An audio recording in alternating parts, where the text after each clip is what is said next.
इंसान अगर कोई जुर्म करे तो उसको सजा के रूप में जेल में डाल दिया जाता है। पर अगर कोई भूत कोई गलत काम करे तो उसके लिए क्या कोई तिहाड़ जेल है? इसका जवाब है हाँ। हमारे देश में एक ऐसी भी जेल है जिसमें लाखों भूत बंद हैं। नमस्कार दोस्तों, आज की कहानी इसी भूतों के तिहाड़ की है। साथ ही साथ अक्षय कुमार की अगली मूवी लक्ष्मी बॉम्ब का ट्रेलर भी आ गया है।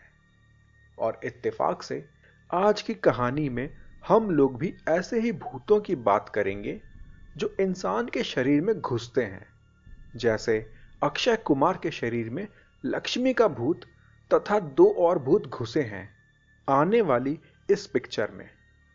सो एक्चुअली देखा जाए तो अक्षय कुमार के शरीर में टोटल 4 आत्माएं हैं। एक अक्षय कुमार की खुद की आत्मा जो लीगल तरीके से रह रही है, तथा बाकी 3 गैर कानूनी यानी कि इल्लीगल तरीके से शरीर में घुसी हुई आत्माएं। अक्षय कुमार के शरीर में घुसा लक्ष्मी का भूत बदला लेने आया है। लक्ष्मी का भूत वापस आके मर्डर भी करता है।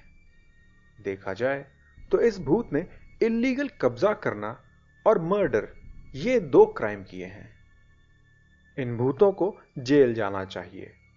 अब वो जेल कौन सी हो, वो जानने के लिए आज की मेरी कहानी को पूरा सुनिए। और हां, लक्ष्मी बॉम्ब को मेरी मार्केटिंग की जरूरत नहीं है, पर मैं अक्षय कुमार का फैन हूं और उनकी हर मूवी को मैं अपने लेवल पर सालों से मार्केटिंग करता आ रहा हूं। तो चलिए आपको लेके चलता हूं लक्ष्मी जैसे भूतों की जेल में। मध्य प्रदेश के भोपाल से लगभग 200 किलोमीटर की दूरी पर स्थित बैतूल डिस्ट्रिक्ट में एक गांव है मिलाजपुर। यह गांव बंधारा नदी के किनारे बसा है। आज से करीब 400 साल पहले यहां एक संत रहा करते थे जिनका नाम था गुरु साहिब। पूरे गांव के लोग इनके पास भूतों की परेशानियां लेकर आते थे और बाबा उनकी भूत बाधा को दूर करते थे। बाबा की मौत होने के बाद उनके आश्रम में ही उनकी समाधि बना दी गई। इस आश्रम में इसके बाद चमत्कार होने लगे। आसपास के बीमार लोग जब भी उस आश्रम का पानी पीते तो उनकी तबीयत ठीक हो जाती। भूत बाधा से परेशान व्यक्तियों को यहां आके बड़ी शांति मिलती थी। धीरे धीरे आसपास के लोगों की आस्था बाबा और इस आश्रम में बढ़ती गई। समय के साथ यहां हर साल एक मेला लगने लगा। यह मेला मकर संक्रांत से बसंत पंचमी तक पूरा 1 महीना चलता। इस दौरान दूर दूर से उन लोगों को लाया जाता था जिन पे भूत प्रेतों का साया होता। यहां पर उनका भूत उतारा जाता और वो भूत फिर किसी और को परेशान ना करें, इसलिए उसे बरगद के पेड़ के पत्तों पर कैद किया जाता है। यह प्रथा आज भी कायम है और आज के समय में इस मेले में लाखों लोग आते हैं।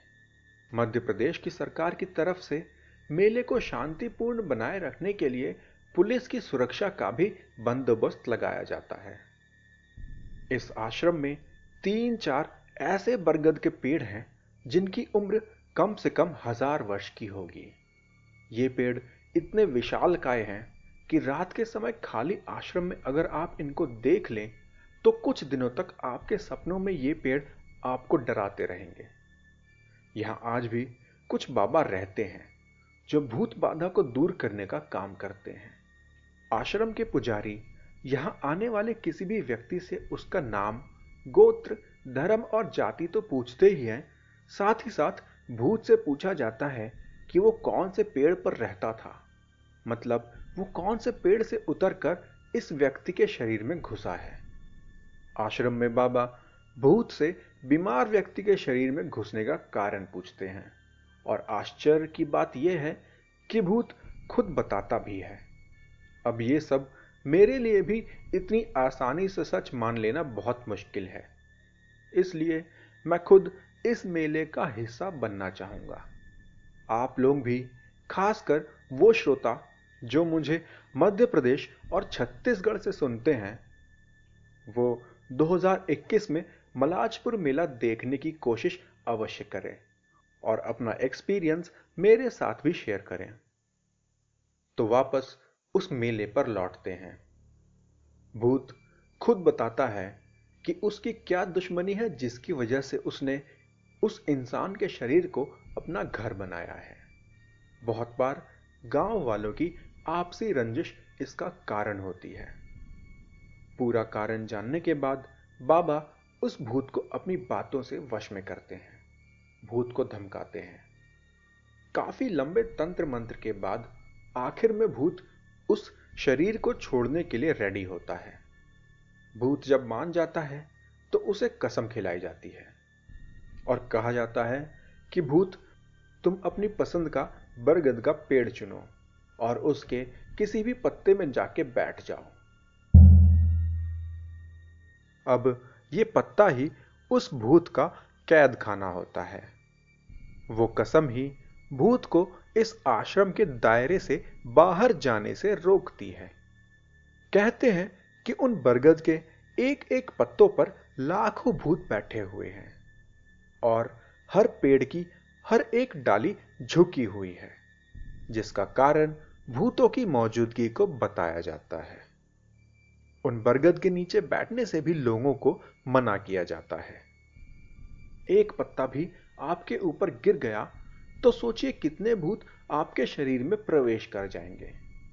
पत्ते खुद ब खुद रोज झड़ते हैं, सूखते हैं, पर गांव वालों के अनुसार कोई भी भूत कभी भी उस आश्रम से आजाद नहीं हो पाता।